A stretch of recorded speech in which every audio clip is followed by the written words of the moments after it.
Hello everyone, I'm Paris Fox, and I'd like to welcome you to 12 O'Clock High, a podcast on business leadership with Tom Fox, hosted by Richard Lummis. Today we take up leadership lessons from the movie Schindler's List.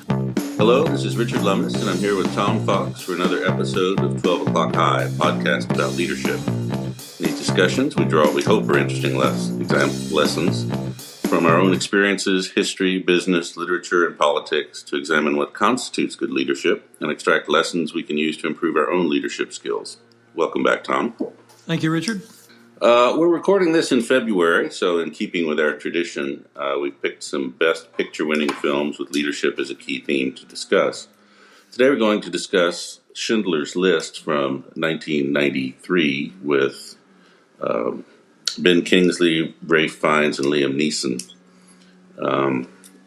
It was directed and co-produced by Steven Spielberg. It's highly critically acclaimed for its very interesting treatment of very difficult historical events. Tom, where would you like to start? Well, really a lot here, Richard. The kind of even leading up to how the movie was actually made is a story in and of itself. There was, and a name I know you'll find familiar, a book by Thomas Keneally about Schindler's List was the inspiration which led to the basis of the movie. Also, a term I was not familiar with before I started studying for this podcast, of Schindler Juden, which is Jews or their descendants who are alive today because of Oskar Schindler, and that there are more Schindler Juden living today than there are Jews in Poland. So there's 6,000 Schindler Juden and 4,000 Polish Jews in Poland today. And then the personal struggles by... Yeah, I thought that was particularly appalling. There was the personal struggle of Steven Spielberg to make this movie, because he'd been offered this movie or other similar or Holocaust movies, and he didn't feel he was up to it. Not because he didn't think he was a great director, or at least a competent director, because by that time he'd had multiple international successes, but he didn't feel he had the gravitas to do it. And he finally decided that he needed to do that for his own personal reasons. And the way he shot the film, black and white, any of the choices of camera angles and filming added to, certainly for me, the discomfort in many ways of having to rewatch this. But that whole process leading up to the filming of the movie is equally interesting. And the Schindler Juden themselves were the ones who wanted to carry the flame of Oskar Schindler, and really did so into the 60s. Certainly he was not well known in America, I don't think. And even though the book by Thomas Keneally, an Australian, and they wanted to keep his name alive because of what he had done. And so the yeoman's job of keeping that memory alive was from the Schindler Juden, who brought it forward. So a lot going on just to get to where the movie was made. But maybe you could give us a little synopsis of this, and then you can hopefully comment on it a little bit. For a refresher course, since I'm sure most of you have seen this, Oskar Schindler was a repeated failure at multiple businesses. He actually had been a spy for the Abwehr, the German Army intelligence, for a couple of years, preceding the events of the movie. And he joined the Nazi Party, I think, in 1939. So pretty late at that. But anyway, he eventually finds success by taking advantage of the increasing isolation of Jews to get funding from them to set up a metalwork factory, ostensibly to provide goods under contracts with the German army. Initially, at the instigation of his accountant, who was a Jew, they issued fake papers to hire Jews as essential workers, because at this point the Nazis were discriminating between non-essential workers who would be sent to the camps and essential workers who would be allowed to live in the ghettos for a while longer. As an example of how opportunistic he was, when he was told that he could get Jews for 7 Reichsmarks a day, but Poles would cost more. He said, then why on earth would I hire Poles? His accountant also pointed out that the 7 marks went straight to the SS and that the workers were essentially slaves. You see some of his personal life at this point in the movie. He's an amoral opportunist and womanizer. Eventually, over time, he shifted to protect the Jews by bribing corrupt German officials. And the foil here is Amon Geth, an SS officer. And it's never really clear if he's a true Nazi believer or just a sadist. But in 1943, he liquidated the Krakow ghetto, moving able-bodied people to concentration camp and murdering the rest. He took huge bribes from Schindler, first for moving workers to a subcamp in the factory, and then for moving them out of Poland to Czechoslovakia when they were going to be sent to Auschwitz.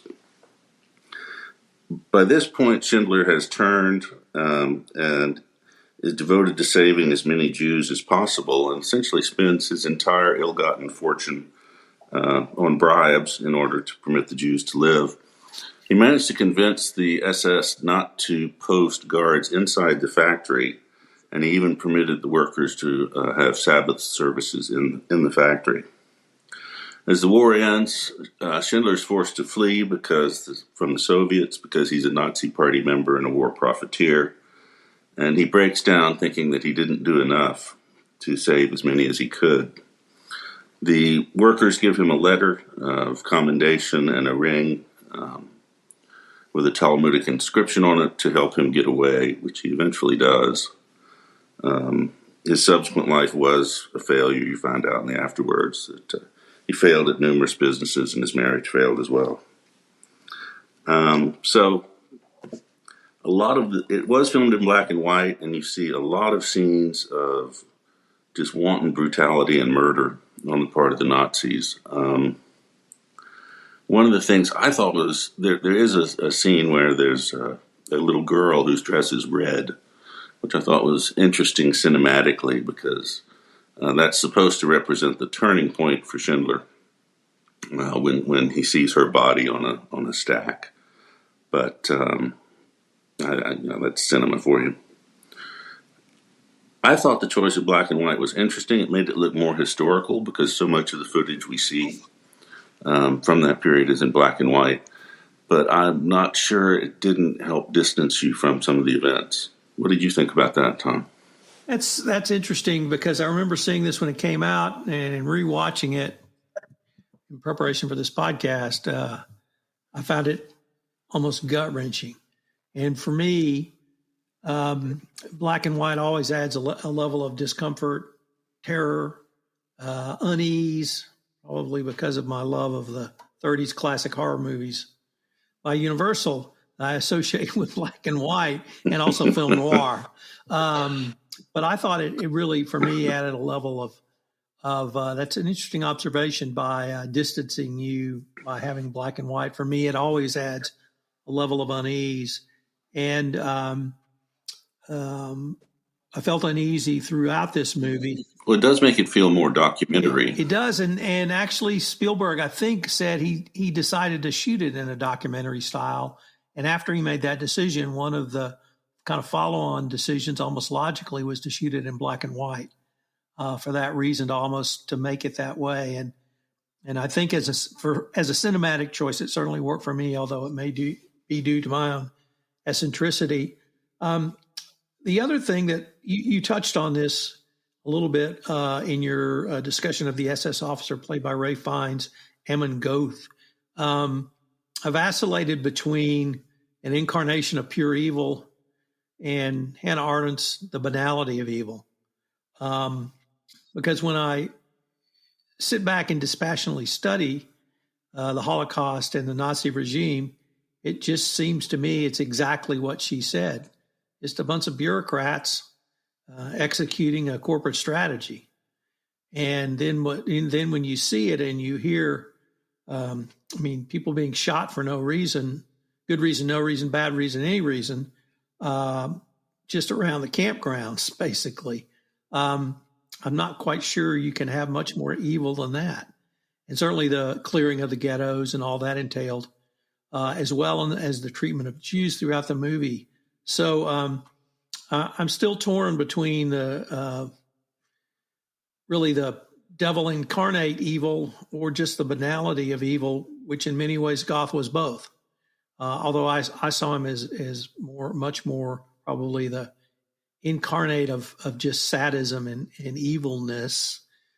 But I think that there's an argument that can be made is he's just a middle manager executing the corporate orders. Well, and he's a corrupt one too, because he's willing to subvert those orders in exchange for huge sums of cash, which I don't know if that makes him more or less evil. But I thought he was a very powerful foil for the Schindler character, who is treated generally ambiguously until the very end. If you haven't seen the movie in a while, I highly recommend it. I found it very disturbing. We're seeing instances of anti-Semitism rise again, and I think it may just be that the distance in time from the Holocaust is enabling people to see it as a one-time event rather than something that people are capable of. And on that cheery note, so Richard, I did see some leadership lessons that perhaps we could discuss, even in the context of a modern business. And I thought Schindler really showed several different types of leaderships that really apply today.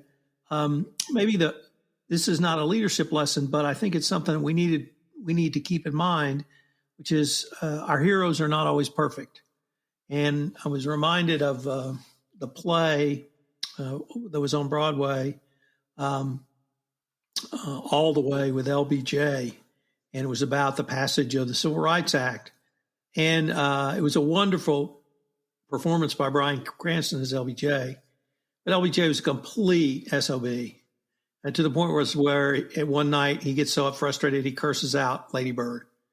And LBJ has always been one of my heroes, and it's kind of disconcerting when you see your hero is really, in many ways, not a hero, and it's just a human, just a man. And it's difficult to see that sometimes, but perhaps we need to be more cognizant of that.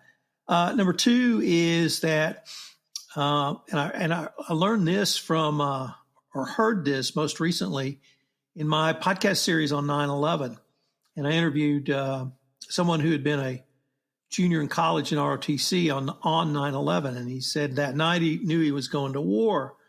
And later in the podcast, I asked him what was the biggest lesson he took away from his in-country service in wartime in Iraq, and he said, make a decision. Maybe the wrong decision. If you're trapped, do something. Don't sit there. Don't wait for the best decision. Do something. You know, always correct it later. You can make another decision. And that really kind of struck me about Schindler, is that he took action. And it may have been a small step. It may have been 1,000 people he saved or 1,200 people, but to actually do something. And then the other thing that I want to maybe use to introduce some ethical lessons after we talk about some of these leadership lessons are, all of us, I think, our strengths and weaknesses are really mirror images of themselves. And so, and for Schindler, it was his weakness as a businessman, which led him to see this business opportunity in Poland with slave labor and having basically a government no bid contract based on slave labor. And he had the moral flexibility to bribe, cheat, and steal to get to his goal.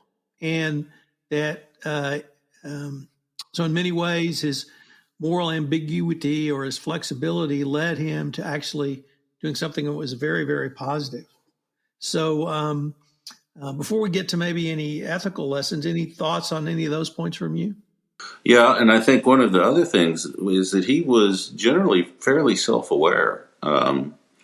He recognized that he had no skill at all in raising money, no skill at all in operating a business. And so he basically subcontracted the first to his accountant and subcontracted the second to some of the Jews who actually had some experience to work for him. And he said that all he was good at was presentation, which he was. He was an excellent salesman. He was excellent at maintaining cordial relationships with the Nazi leadership and getting the contracts. So I think that was also interesting. He was aware of his strengths and weaknesses, and sought to parlay his weakness, or to eliminate his weakness through subcontracting, but to focus on what he could do well. And as for not always being perfect, you pointed out, I think correctly, the girl in the red dress, and in the cinematic version, that was supposed to be one of the key turning points for his internal conflict, realizing that the invidiousness and the evil of the system that he was now a part of. And I don't know, it's hard to tell from the movie and even reading what I could about Schindler, his own evolution.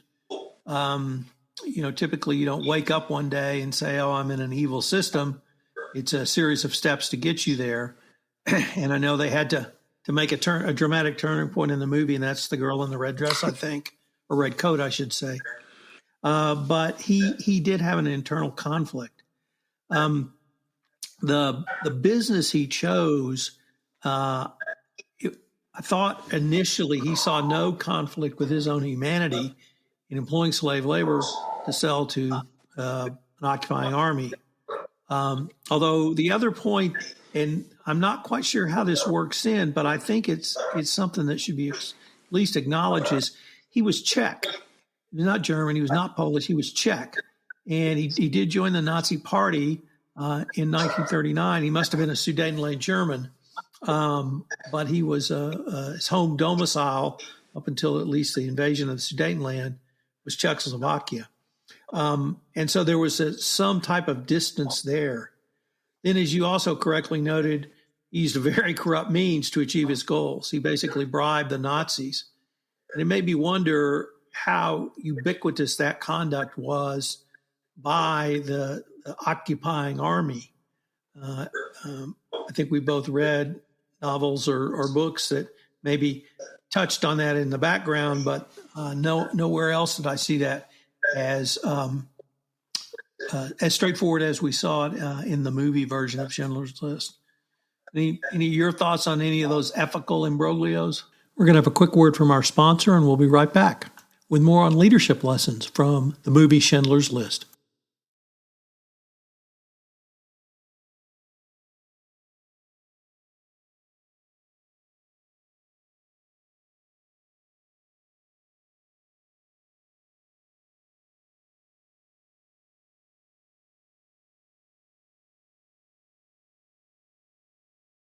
From what I've read, the Nazi regime was essentially largely kleptocratic. I think there was constant log rolling, if not outright cash exchanges with the Nazi leaders in exchange for obtaining some of these contracts. Now, I'm not sure how different that is from anywhere else. It's just the evil of Nazism and the evil of their goals that makes it appear so outstanding. But and again, the one of the things that makes this such a powerful movie is the internal conflict of Schindler and the gradual growth and shift and his inability to continue supporting a system that resulted in the mass murder of people. How he could have not noticed that until he saw a girl in a red coat, I don't know. And then maybe next, Richard, I'd like to explore, and I'd like to specifically call out an article by Keith Carpenter that we're going to link to in our show notes, which was entitled Oscar Schindler, A Sheep in Wolf's Clothing. And it was an interesting article about the leadership style, but what struck me the most was that he tied it to a book that came out in, I believe, 1977, which is now a classic by Robert Greenleaf entitled Servant Leadership. And he identified many of the characteristics of Schindler in the context of servant leadership. And I thought this article really distilled some important leadership lessons for today that maybe I'd like to spend a few minutes talking through, and then get your comments on some of these as well. A servant leader, your servant leadership is servant first, not a leader first. And you try to be a servant to those who are your stakeholders, your employees, or a wider variety of group, so that you can empower them to really do the best they can. And I know that's a very oversimplification, but many of Schindler's actions, from things like allowing the Jewish workers to celebrate the Sabbath or other religious events, to food, to simple something as simple as taking a shower, I think actually made them, if not better workers, certainly increase their ability to live as humans. Acceptance and empathy is that you empathize with your stakeholders and employees, or whoever the group may be, but you also recognize what you pointed out, Richard, which is your own shortcomings, but also that there are going to be some person's efforts that are really not good enough. And here, I think this led to Schindler having a pretty fair understanding of Amon Goth, Ray Fiennes' character, as well, and allowed him to really find out what he wanted, and which was just greed, money. And then he did flatter him, so he was, I think, good at that. But then the next point, Richard, was awareness. And this is beyond simply self-awareness. This was actually business skill and business intelligence. And he used the example of Schindler got caught off guard when they shut down his Polish work camp, and they were going to ship everyone to Auschwitz. And he got caught off guard by that, and he had to sort of scramble to save his workforce and save those he could. And he vowed never to be without that kind of intelligence again, whether he got it by hook, crook, bribery, or other means. And I think that's a really important lesson, which is to have information. And throughout this podcast series, I think we've had a few key themes. And as a business leader, information has to be right up there at the top to allow you to have the most information to make a decision. And then the final point was in servant leadership by Greenleaf was healing. And that certainly was, I think, a key byproduct of the way Schindler led. And what he did is he allowed the people under him to heal as much as they could in just horrific circumstances. I don't know if that's fitting a very square puzzle in a circular hole that Robert Greenleaf diagrammed for us in servant leadership, but there's some, I think, important leadership traits in those points that the business leader of today can take away and use going forward. Richard, anything in the servant leadership or that article that struck you is also applicable in circa 2022? Well, the first thing that struck me is it sounds like a book I should have read at some point, but I'll try to remedy that. I thought that it was a bit of a stretch to jam him into the servant leadership role, just because of his constant goal. Well, it wasn't his constant goal, but his initial goal of getting rich. He certainly wasn't a servant leader. Maybe he morphed into one. And certainly some of the examples in the article indicate that. And as you pointed out, his humane treatment of the workers in the factory could also be certainly fit the acceptance and empathy and awareness categories. But the leadership style, it's very easy to contrast Amon Goeth's totally top-down style with Schindler's more collaborationist, especially with the Ben Kingsley character of his accountant. And they seem to have developed a pretty decent relationship too. But yeah, I thought it's very interesting to consider him from in the context of a leader, and what his style was. So I think the Greenleaf was a very interesting article, and I highly recommend it. So what are your final thoughts, Tom? Well, really, I guess I'll circle back to something I started with. Was it just the incarnation of evil, or is it the banality of evil? And if I can maybe contrast or explore that question a little bit through a discussion of the documentary Shoah. And Shoah came out, I can't remember, 80s, maybe early 90s. I think we saw maybe one part of it together. But it was a 9-hour documentary on the Holocaust. But what struck me was exactly what I've said throughout, just the banality of it all. And one of the key scenes in Shoah from part one was the train driver, a Polish train driver who drove the train to Auschwitz. And you saw how so many working parts had to exist to make the whole system work, literally down to a train driver to drive people to Auschwitz to be executed. And all the way up, to the top, whether it was Heydrich or any of the other prominent Nazi leaders who were part of the final solution. It all seemed to be just kind of another day at the office. And so I've struggled with that, obviously, for quite a long time in my life, and I still don't know the answer to it. As with many things, probably a little bit of both. But it was an important movie. I'm glad Spielberg did it. I think it did a lot for him personally. I think it did a lot for kind of a exploration of the Holocaust at that point in time, 93, when the movie came out. As you said, now maybe we're due for another one of those. Can't even teach about the Holocaust in high school now. Maybe it's time to have another similar movie. But in terms of a cinematic event, it was fabulous. It was well deserved for Oscar consideration and numerous Oscars that it won. About any closing thoughts from yourself, Richard?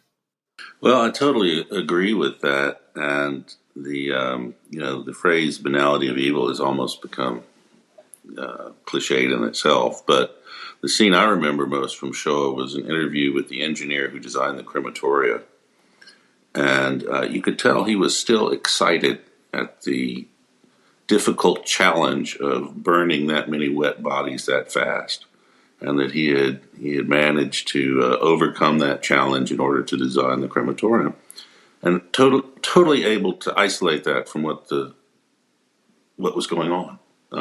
I just thought it was remarkable, the compartmentalization that some people were able to accomplish, and then to continue it for decades. I thought the movie was outstanding. As I said, I sort of wrestled with the black and white distinction, especially when he used the girl in the red coat to sort of emphasize the black and whiteness. But he's a better filmmaker than I am. So, and certainly with the power of the film, I think it was a very good choice. So, if you haven't seen it in a while, recommend you see it. I also recommend the articles. Well, on that note, that's it for this episode of 12 O'Clock High with Tom Fox and Richard Lummis. And we hope you'll join us again for further continuation of our Best Picture series and for our other podcasts on leadership.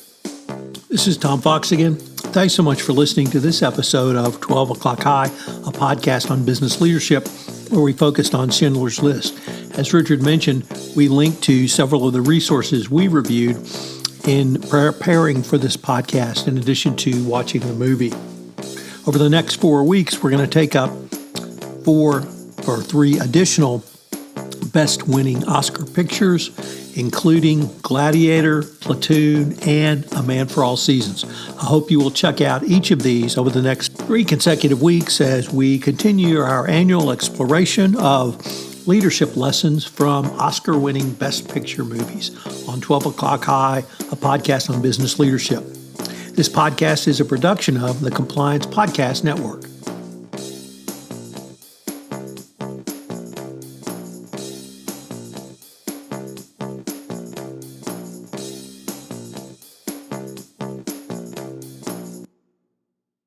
This podcast is a part of the C-Suite Radio Network. For more top business podcasts, visit c-suiteradio.com.